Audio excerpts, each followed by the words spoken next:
She grabbed the stranger's face and kissed him hard, reckless, desperate. 3 seconds that would shatter everything she thought she knew about love. 3 seconds that would prove the broken girl in the borrowed dress was capable of something extraordinary. Before we dive into this incredible journey, please hit that subscribe button and stay with me until the very end of this story. And comment below with your city so I can see how far this tale of unexpected love has traveled across the world. Elena Martinez stood frozen in the glittering chaos of the Riverside Grand Hotel ballroom, her fingers clutching the cheap fabric of her borrowed dress like a lifeline. The annual alumni gala stretched before her like a minefield, crystal chandeliers casting judgment in golden light, champagne glasses clinking with the sound of money she'd never have, laughter that seemed to echo her unworthiness. She was only here because her scholarship demanded volunteer hours. She felt like an imposter at a party designed to remind people like her exactly where they didn't belong. Her chest tightened with each breath. The anxiety wasn't new, it was an old companion, a shadow that had followed her since childhood, but tonight it felt suffocating. She needed air, she needed escape, And then she saw him. Marcus, her ex-boyfriend. The man who'd spent 2 years systematically destroying her confidence, convincing her she was too plain, too poor, too ordinary to deserve real love.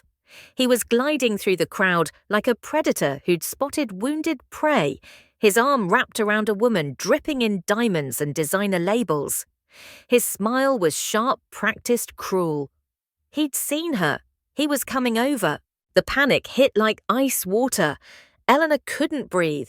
She couldn't let him see her like this alone, insignificant, exactly as small as he'd always said she was. Her survival instinct screamed, "Move, do something, anything." Her desperate eyes swept the ballroom and landed on Salvation in the form of a stranger. He stood near a marble column, tall and commanding in a tailored charcoal suit that whispered wealth in every seam. Dark hair, strong jawline, and an expression of such profound boredom it almost made her laugh despite her terror. He held a champagne flute, but wasn't drinking, just watching the crowd with the detached interest of someone who'd rather be anywhere else. He looked as trapped as she felt. Eleanor didn't think, she couldn't afford to think. She marched toward him with a courage born entirely of desperation, her heartbeat hammering so loud she was certain everyone could hear it. The stranger looked up as she approached, his steel-grey eyes widening slightly in surprise. She didn't slow down, didn't explain. She grabbed the lapels of his expensive suit with trembling hands, rose onto her toes, and pressed her lips against his. The kiss was chaos, clumsy, frantic tasting of panic and the mint gum she'd been nervously chewing. It wasn't romantic, it was a collision, a shield, a desperate silent scream that said, "I am not broken, I am not alone, I have moved on." 3 seconds, that's all it lasted. 3 seconds that felt like falling off a cliff. Eleanor pulled back, her face burning with mortification, so intense she thought she might actually die right there on the polished marble floor. The stranger's eyes, those impossibly grey eyes, were wide with shock. His lips were parted. He smelled like expensive cologne and something clean like rain on stone. She'd just assaulted a complete stranger at a formal event. He was going to call security. Her scholarship was over. Her life was over. "I'm so sorry, The words tumbled out in a choked whisper. But he didn't look angry. As the shock faded from his expression, something else replaced it. Something unreadable. He blinked once slowly, like a computer rebooting. Then, for the first time that evening, a genuine smile spread across his face, warm, startling, transformative. It lit up his features like sunrise breaking through clouds. He leaned in slightly, his voice a low, calm rumble that cut through the party noise and wrapped around her like a blanket. "Are you okay?" Eleanor could only stare, her mind completely blank. He glanced over her shoulder, and his smile shifted into something knowing, almost conspiratorial. "Because as far as I'm concerned," he murmured, his gaze returning to hers, "we're fine." The words short-circuited every coherent thought in her head. "We're fine." He wasn't supposed to smile. He wasn't supposed to be kind. He was supposed to be furious. From the corner of her eye, she saw Marcus stop mid-stride, his face twisting with confusion and irritation. He stared for a long moment, then abruptly turned and steered his diamond-draped girlfriend in the opposite direction. The threat had passed. The storm had been diverted. The adrenaline crashed, leaving Elena weak-kneed and utterly mortified. "I am so sorry," she whispered, her voice trembling. "I saw my ex and I just needed to escape a ghost." He finished his perception so accurate it stole her breath. His gaze wasn't judgmental. It was kind, holding a depth that made her feel seen in a way that was both terrifying and deeply comforting. "Something like that," she admitted, her cheeks still burning. "Well," he said, his voice steady and anchoring, "for what it's worth, your ghost looked thoroughly vanquished." He gestured toward the quieter hotel bar, away from the ballroom's glare. "Let me buy you a coffee. Call it a thank you for providing the first interesting moment of my entire evening."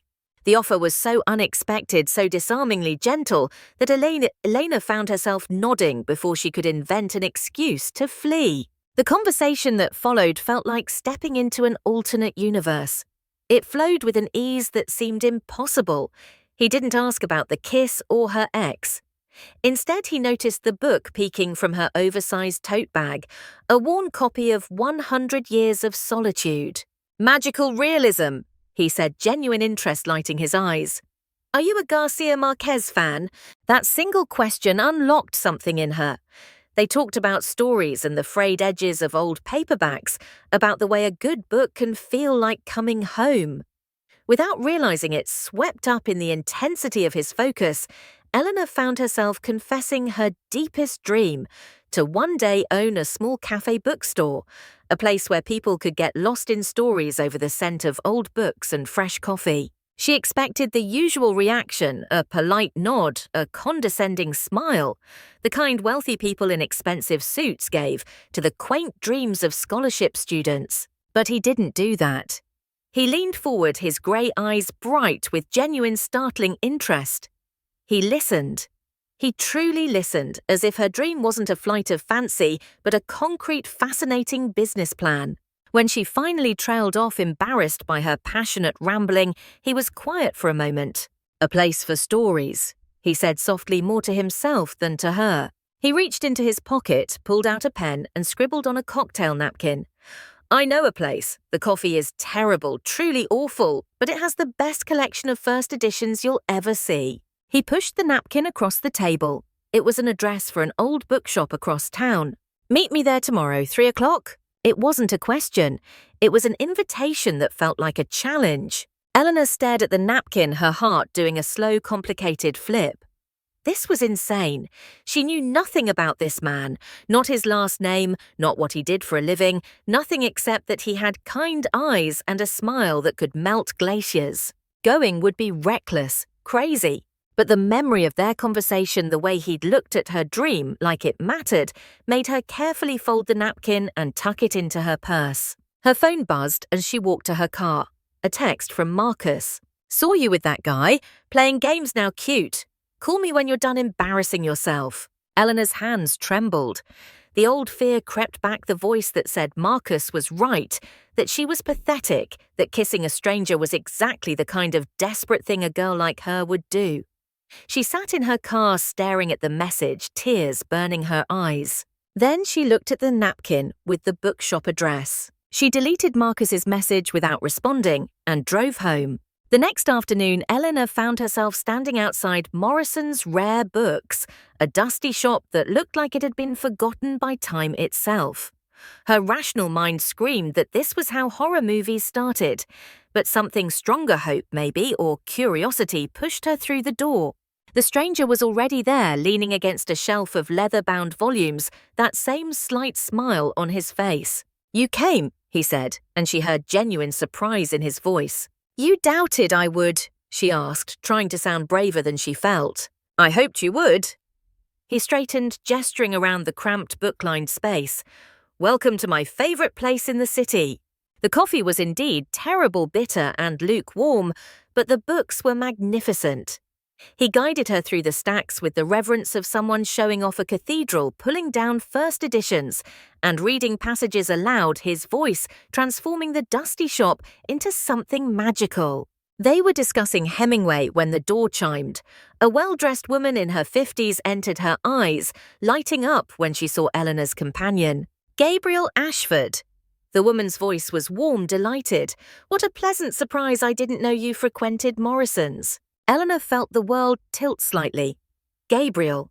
So that was his name? "Mrs. Chen," he replied smoothly, but Elena caught the tightness around his eyes. "Always a pleasure. I must tell you the memoir you published last month was extraordinary." Mrs. Chen continued, oblivious to the tension. "Ashford Publishing continues to set the standard. Your father would be so proud." Ashford Publishing. Eleanor knew that name. Everyone in the literary world knew that name.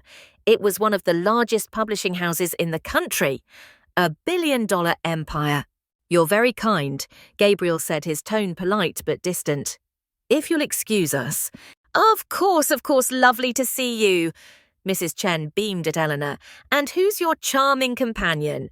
"A friend," Gabriel said quickly. Too quickly. After Mrs. Chen left, silence stretched between them like broken glass. Eleanor's mind was reeling.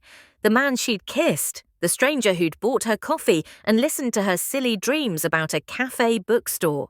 He was Gabriel Ashford, billionaire, publishing mogul, completely impossibly out of her league. "You lied to me," she said quietly. "I never lied." His grey eyes were steady honest.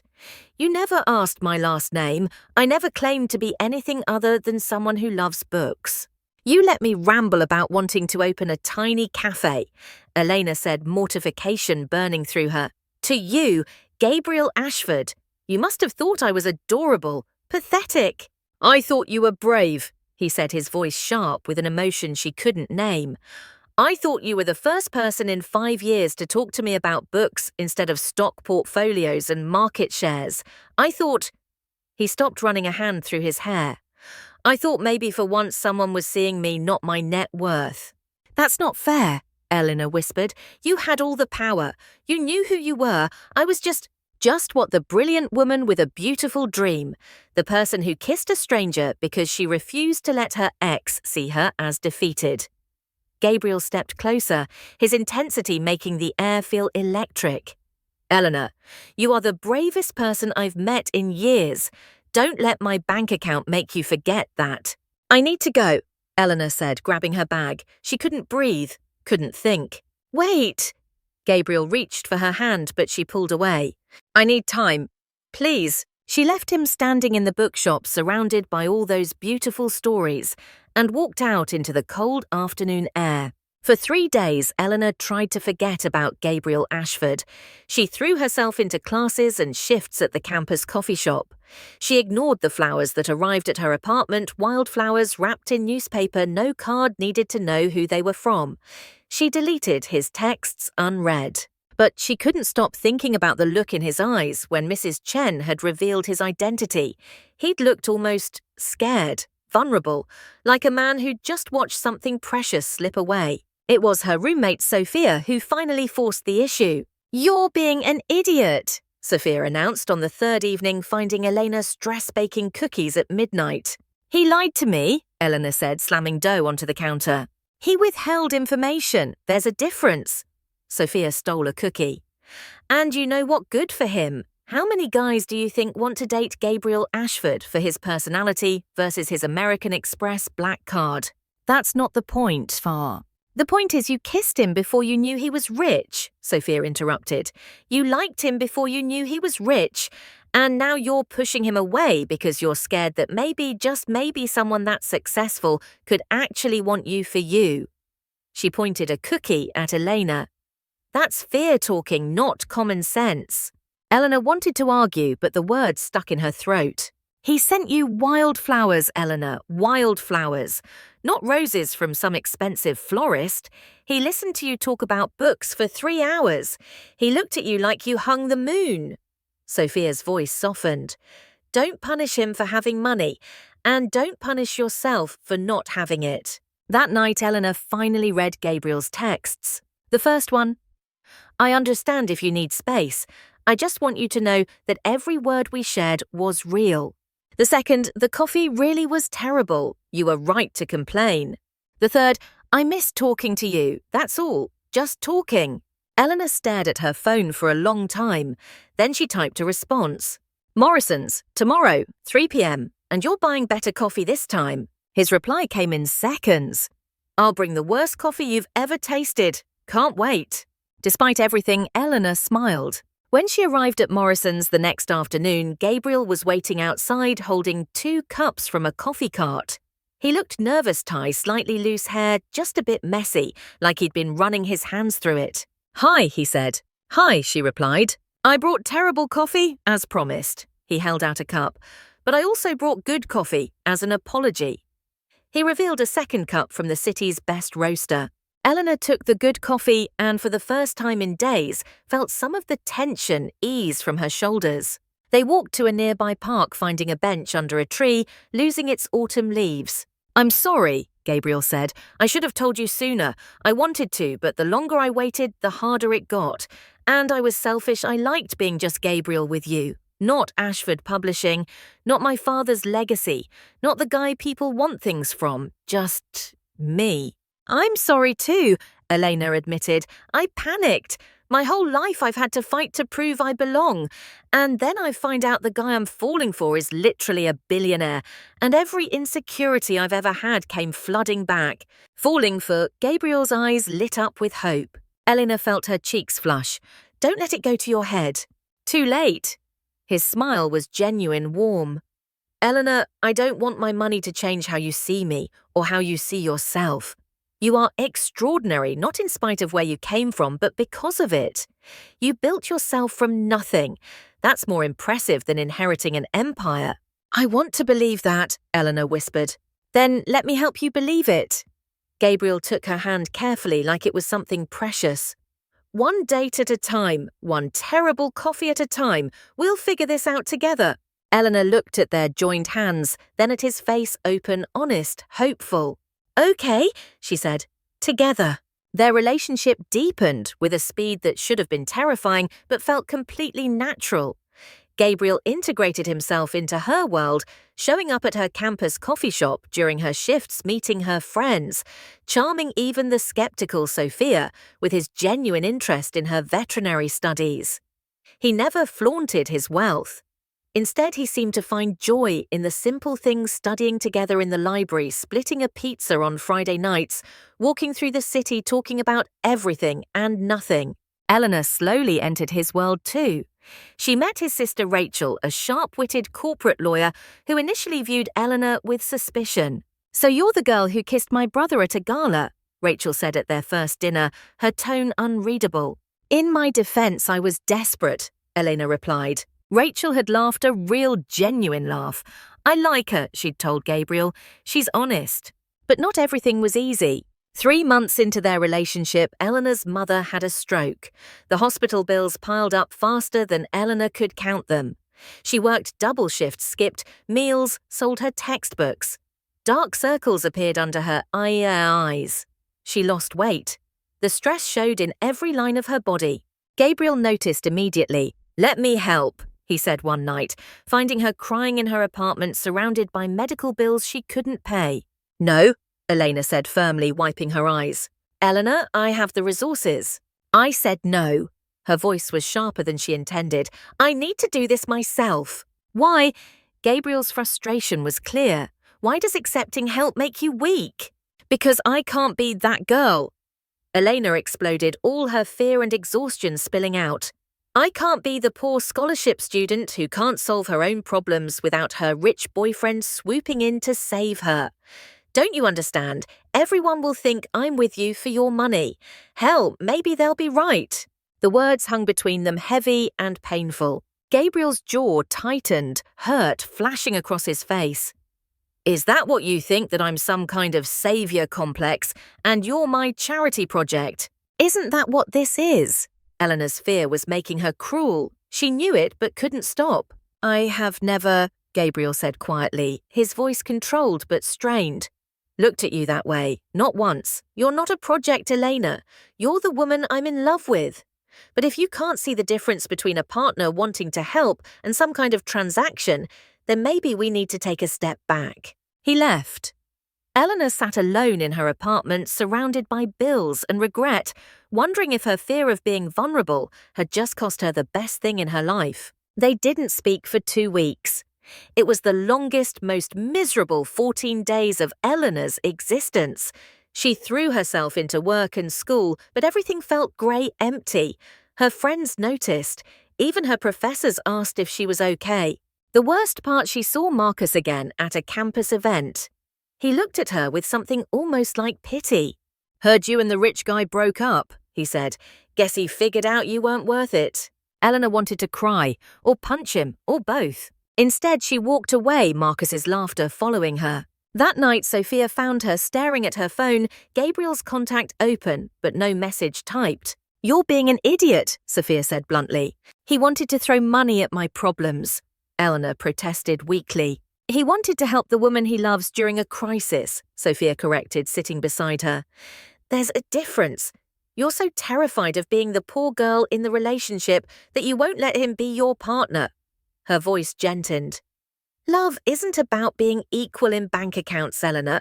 It's about being equal in commitment, in respect, in showing up for each other. Has Gabriel ever even once made you feel less than—" Eleanor thought about all the times Gabriel had listened to her, supported her dreams, celebrated her victories.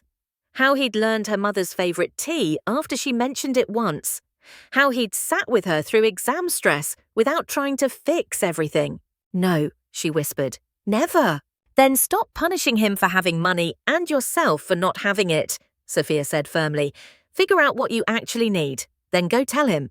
That night, Elena sat down with a notebook and wrote, not a plea or an apology, a plan, a real concrete business plan for the cafe bookstore she'd dreamed about for years. She worked through the night, fueled by coffee and determination, building something that was entirely hers. By dawn, she had 40 pages of market analysis, financial projections, location scouting, and a detailed operational strategy. And she knew exactly what she needed to do. The next morning, Elena showed up at Ashford Publishing headquarters. The building was all glass and steel, intimidating in its modern elegance. She almost turned back 3 times before forcing herself through the revolving doors. "I need to see Gabriel Ashford," she told the receptionist, trying to project confidence she didn't feel. The woman looked skeptical. "Do you have an appointment?" "No, but please tell him Elena Martinez is here." She took a breath. "Tell him I'm ready to talk about the coffee shop." 5 minutes later, she was in an elevator, heading to the top floor, her heart hammering against her ribs. Gabriel's assistant led her to his office, a corner suite with floor-to-ceiling windows overlooking the city. And there he was, standing by the window, looking tired, but still unbearably handsome in his crisp white shirt and dark slacks. He turned when she entered, his expression carefully neutral. "Elena? I'm sorry," she said immediately, the words tumbling out before she lost her nerve. "I'm sorry for pushing you away for the things I said. You were right, I was so scared of being the girl who needed saving that I couldn't see you were just trying to be my partner." Gabriel's expression softened slightly, but he waited for her to continue. "But I also need you to understand where I was coming from." Eleanor continued, stepping closer. "My whole life I've had to fight for every single opportunity. I've had to prove I belonged in spaces designed to exclude people like me. The idea of just accepting help, accepting money, it felt like giving up that fight, like admitting I couldn't make it on my own." "You can make it on your own," Gabriel said quietly. "You already have, but that doesn't mean you have to." "I know that now." Eleanor reached into her bag and pulled out a folder, her hands trembling slightly. "This is a business plan for the cafe bookstore I told you about that first night. I've been working on it for the past 2 weeks instead of sleeping." She held it out to him, her heart in her throat. "I don't want your charity, Gabriel, but I would like to present a formal business proposal to Ashford Publishing for consideration of investment in a new literary cafe venture." Gabriel took the folder, surprise clear on his face. He opened it, his eyes scanning the pages, the market analysis, the financial projections, the detailed operational plans, everything she'd poured her heart into. "This is He looked up at her, something like awe in his eyes. "Eleanor, this is incredible. I want to build something that's mine," she said, her voice steady now, "something I can be proud of that I created. But I also want you in my life as my partner, not my savior. If Ashford Publishing wants to invest, it will be a business decision with contracts and terms and loan repayment schedules. I'll pay back every cent with interest." Gabriel set the folder down carefully on his desk. For a moment, he was silent, and Elena's heart sank. She'd miscalculated. She'd ruined everything. But then Gabriel closed the distance between them, his hands finding hers. "As CEO of Ashford Publishing," he said, his voice taking on a formal tone, "I think this proposal has serious merit and deserves full consideration by our investment committee." Eleanor's heart dropped. Professional, distant. She'd hurt him too much. But then Gabriel's thumb traced circles on her palm, and his voice softened completely. "As the man who's been completely miserable without you for 2 weeks," he continued, "I think you're extraordinary, brilliant, stubborn as hell, but extraordinary." His grey eyes searched hers. "Elena, I love you. Not because you need me, but because you challenge me, inspire me, and make me want to be better. You make terrible coffee taste good and boring galas bearable and empty offices feel like home." Tears spilled down Elena's cheeks. "I love you too," she whispered. I'm sorry it took me so long to figure out how to say it without being terrified." When they kissed, it felt like a promise, a new beginning built on truth and equal footing, and the kind of love that sees you exactly as you are and chooses you anyway. The investment committee approved her proposal 3 weeks later. Gabriel recused himself from the vote to avoid conflict of interest, but the numbers spoke for themselves.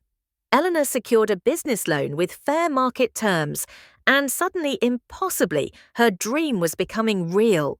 The next 6 months were a whirlwind. Construction permits, vendor negotiations, book acquisitions, equipment purchases. Eleanor threw herself into every detail. Gabriel helped when asked, offered advice when requested, but never took over.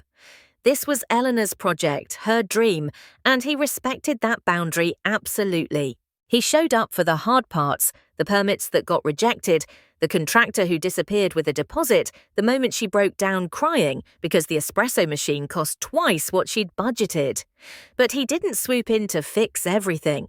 He stood beside her while she fixed it herself, offering support and coffee and the occasional terrible joke to make her laugh. On the night before the grand opening of the Daily Eleanor, Eleanor stood in the middle of her dream made real. Bookshelves lined the walls, carefully curated with everything from classics to contemporary fiction. The coffee bar gleamed under warm lighting. Small tables and comfortable armchairs created cozy reading nooks. Large windows let in the kind of natural light that made everything glow. It smelled like coffee beans, old paper, and new beginnings. Gabriel found her standing in the center of it all, tears streaming down her face. "Hey," he said softly, pulling her into his arms. "What's wrong?" "Nothing," she said, laughing through her tears. "Absolutely nothing is wrong. For the first time in my life, everything is exactly right. This is mine, Gabriel. I built this." "You did," he agreed, kissing the top of her head.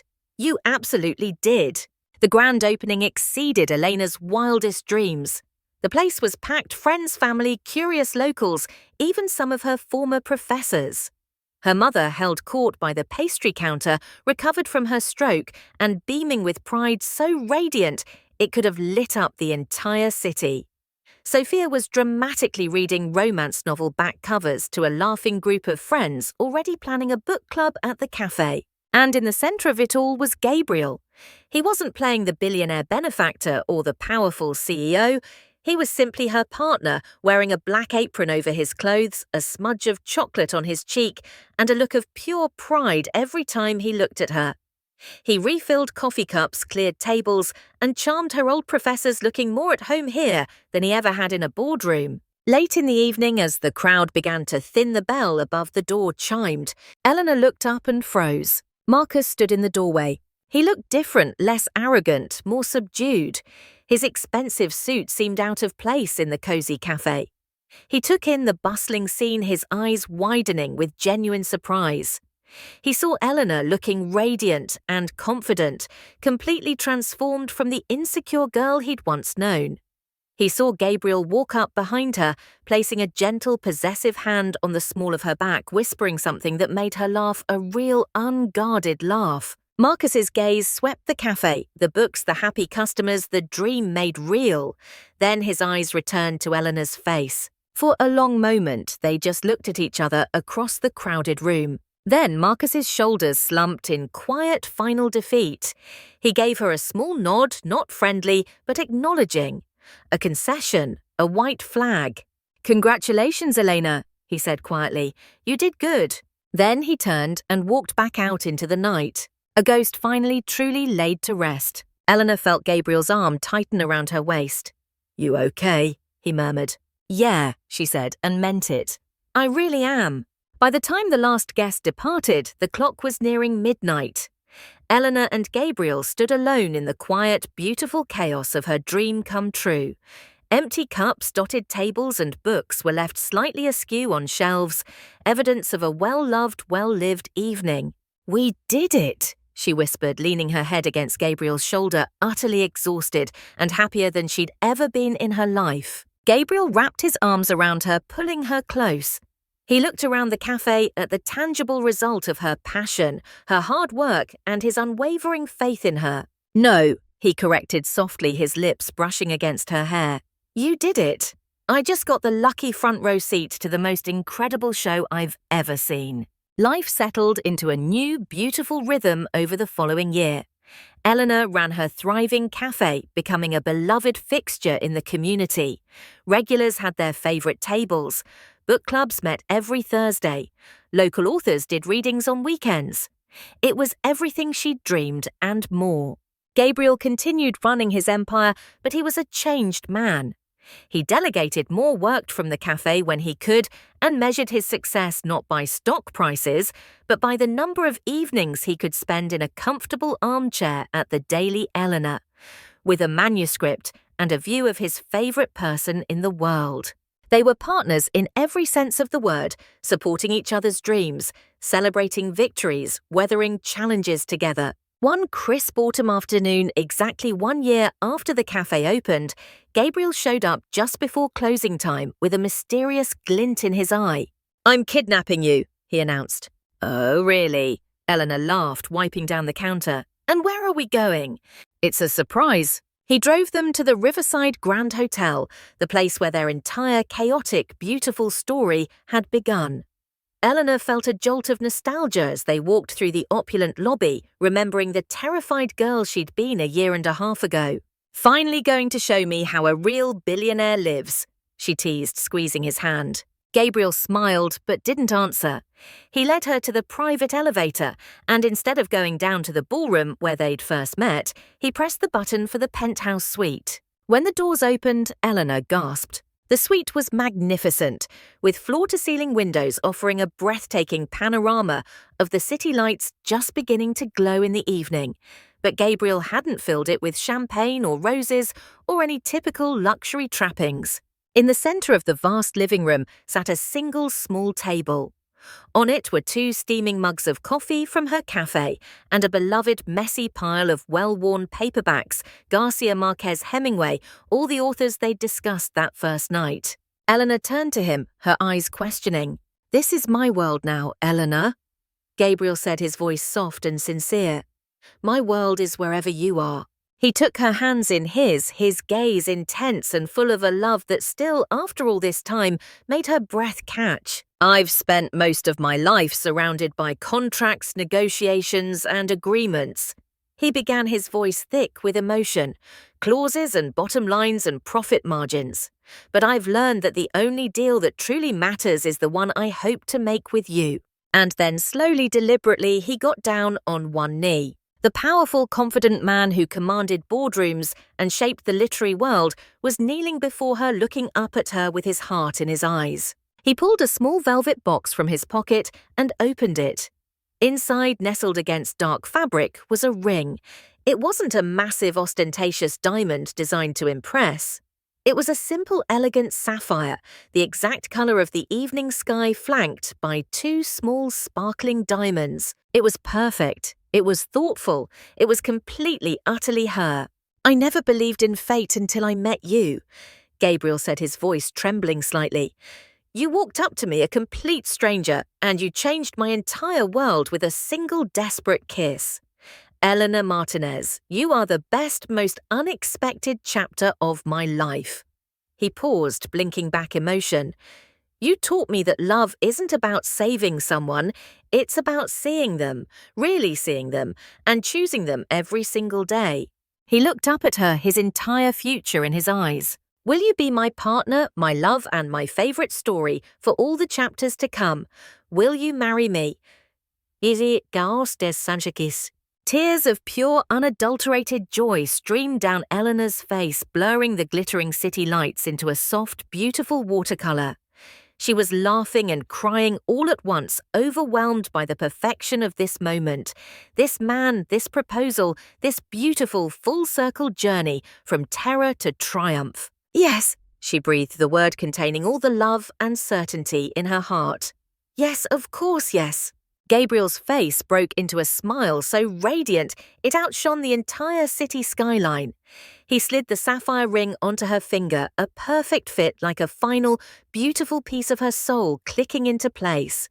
He stood pulling her into his arms and kissed her a deep, loving kiss that held the promise of 1,000 quiet mornings and a lifetime of shared stories. They had come full circle, ending their engagement in the very place it had all begun, not with a desperate lie, but with the most profound truth. 1 year later, the bell above the door of the Daily Eleanor chimed with its familiar welcoming sound. The cafe hummed with mid-afternoon energy. Eleanor, now visibly pregnant and glowing, was laughing with a customer as she handed them a latte. Her life was full, and it was real, and it was everything she'd fought for and built with her own 2 hands. Gabriel sat at his usual corner table, a manuscript in his hands, but he wasn't reading. He was just watching his wife, a soft, adoring smile on his face. He had discovered that in a world full of grand, epic tales, his favorite story was the simple, everyday one he was living, the one where he got to love this extraordinary woman every single day. Eleanor caught his eye from across the room, and her smile widened, a secret intimate message passing between them that no one else could understand. He got up and walked behind the counter, wrapping his arms around her from behind and resting a hand on her growing belly. He nuzzled his face into her hair, breathing in the familiar, comforting scent of coffee, old books, and her. "You know," he whispered, his voice a low, happy rumble against her ear. "After all this time, I still think that was the best kiss I never saw coming." Eleanor leaned back against him, her heart full and steady and sure. She turned her head, her lips brushing against his cheek. "And to think," she murmured, a playful light dancing in her eyes, "all I wanted was to escape my ex." She turned fully in his arms and gave him a soft, lingering kiss right there behind the coffee counter of her cafe, not caring who saw. "I guess," she whispered against his lips, "I just ended up running to exactly the right place." They stood there, wrapped in each other's arms in the heart of the beautiful world they had built together, not through fairy tale magic, but through honesty, hard work, and the courage to be vulnerable. A perfect living epilogue. A testament to the fact that sometimes the most chaotic, terrifying beginnings lead to the very best happily ever afters. Because sometimes courage looks like a desperate girl in a borrowed dress grabbing a stranger's face and betting everything on 3 seconds of reckless hope. And sometimes love is the stranger who sees past the panic, past the fear, past the borrowed dress, and recognizes a kindred spirit, a brave heart, a woman who was never as broken as the world tried to make her believe. Eleanor Martinez had walked into that ballroom convinced she was invisible, ordinary, not enough. She walked out, having discovered that the most extraordinary love stories don't begin when someone saves you. They begin when someone sees you, really sees you, and chooses to stay. And that she would tell her daughter years later is the only kind of fairy tale worth believing in. The kind you build yourself, with coffee-stained hands and a heart brave enough to kiss strangers. The kind that starts with fear and ends with triumph. The kind that proves that the bravest thing you can do is believe you deserve the love you're brave enough to reach for.